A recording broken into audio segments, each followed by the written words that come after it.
നമസ്കാരം. പ്രധാന വാർത്തകൾ.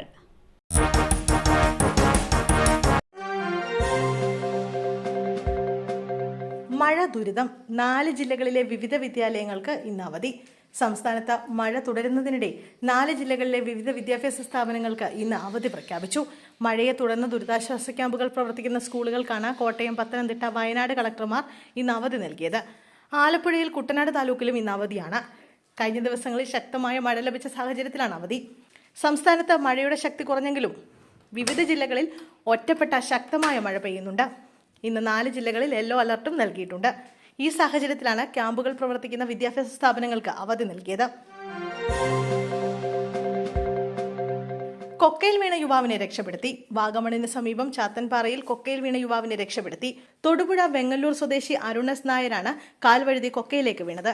അധികം താഴ്ചയിലേക്ക് പതിക്കുന്നതിന് മുമ്പ് യുവാവ് പുല്ലിൽ പിടിച്ചു നിൽക്കുകയായിരുന്നു. തൊടുപുഴ, മൂലമറ്റം എന്നിവിടങ്ങളിലെ അഗ്നിരക്ഷാ സേന ഉദ്യോഗസ്ഥർ എത്തിയാണ് യുവാവിനെ അതിസാഹസികമായി പുറത്തെത്തിച്ചത്. സാരമായി പരിക്കേറ്റ വിഷ്ണുവിനെ തൊടുപുഴയുടെ ആശുപത്രിയിലേക്ക് മാറ്റി. ഏതാനും ദിവസങ്ങൾക്ക് മുമ്പ് എറണാകുളം സ്വദേശിയായ റിട്ടയർഡ് KSEB എഞ്ചിനീയർ ഇതേയിടത്ത് വീണ് മരിച്ചിരുന്നു. ഒഴുക്കിൽപ്പെട്ട യുവാവിന്റെ മൃതദേഹം കണ്ടെത്തി. കൂട്ടുകാരുമൊത്ത് ഐനിച്ചിറ നൂറടിത്തോട്ടിൽ കുളിക്കാനിറങ്ങി ഒഴുക്കിൽപ്പെട്ട കൂട്ടായിമംഗലം കോതപ്പറമ്പ് മുഹമ്മദ് കൈസിയുടെ മൃതദേഹമാണ് കണ്ടെത്തിയത്. മണിക്കൂറുകൾ നീണ്ട തിരച്ചിലിനൊടുവിൽ തിങ്കളാഴ്ച പുലർച്ചെ 1:30 മൃതദേഹം കണ്ടെത്തിയത്. ഞായറാഴ്ച വൈകുന്നേരം കൂട്ടായിൽ നിന്ന് കൂട്ടുകാരുമായി കരിങ്കല്ലത്താണി നടുവട്ടം റോഡിൽ കാരക്കാട്, ഐലക്കാട്, ഐനിച്ചിറ നൂറടിത്തോട്ടിൽ കുളിക്കാൻ വന്നതായിരുന്നു. 3 പേർ ചേർന്ന് തോടിന്റെ മറുകരയിലേക്ക് നീന്തുന്നതിനിടെ മുഹമ്മദ് കൈസ് ഒഴുക്കിൽപ്പെടുകയായിരുന്നു. ശക്തമായ അടിയൊഴുക്കും ചുഴിയും ഉണ്ടായിരുന്നതായി പ്രദേശവാസികൾ പറയുന്നു. തുടർന്ന് പൊന്നാനിയിൽ നിന്നെത്തിയ അഗ്നിരക്ഷാസേനയും പോലീസും നാട്ടുകാരും ചേർന്ന് ഞായറാഴ്ച വൈകുന്നേരം 6 മണിയോടെ തിരച്ചിൽ തുടങ്ങിയതായിരുന്നു. കക്കി അണക്കെട്ടിൽ ഓറഞ്ച് അലർട്ട്. പ്രദേശവാസികൾക്ക് ജാഗ്രതാ നിർദ്ദേശം. മഴ ശക്തമായതിന് പിന്നാലെ പത്തനംതിട്ട കക്കി ഡാമിൽ ഓറഞ്ച് അലർട്ട്. പ്രദേശവാസികൾ ജാഗ്രത പാലിക്കണമെന്നാണ് അറിയിപ്പ്.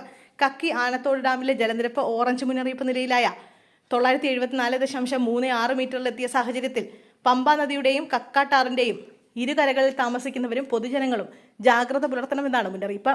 ജില്ലാ ദുരന്ത നിവാരണ അതോറിറ്റി ചെയർപേഴ്സൺ കൂടിയായ ജില്ലാ കളക്ടർ S. പ്രേംകൃഷ്ണനാണ് മുന്നറിയിപ്പ് നൽകിയത്. ഫോൺ വിളി വിവാദം അന്വേഷിക്കാൻ KPCC, തിരുവഞ്ചൂരിന് ചുമതല. ഫോൺ വിളി വിവാദം അന്വേഷിക്കാൻ നിർദ്ദേശം നൽകി KPCC. അന്വേഷണത്തിന് തിരുവഞ്ചൂർ രാധാകൃഷ്ണനാണ് ചുമതല നൽകിയിരിക്കുന്നത്.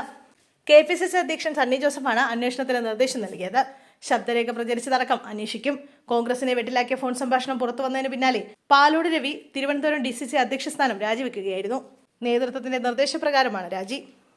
LDF ഭരണം തുടരുമെന്നും കോൺഗ്രസ് എടുക്കാച്ചരക്കാകുമെന്നും പ്രാദേശിക കോൺഗ്രസ് നേതാവിനോട് രവി പറയുന്ന ഫോൺ സംഭാഷണമാണ് പുറത്തു വന്നത്.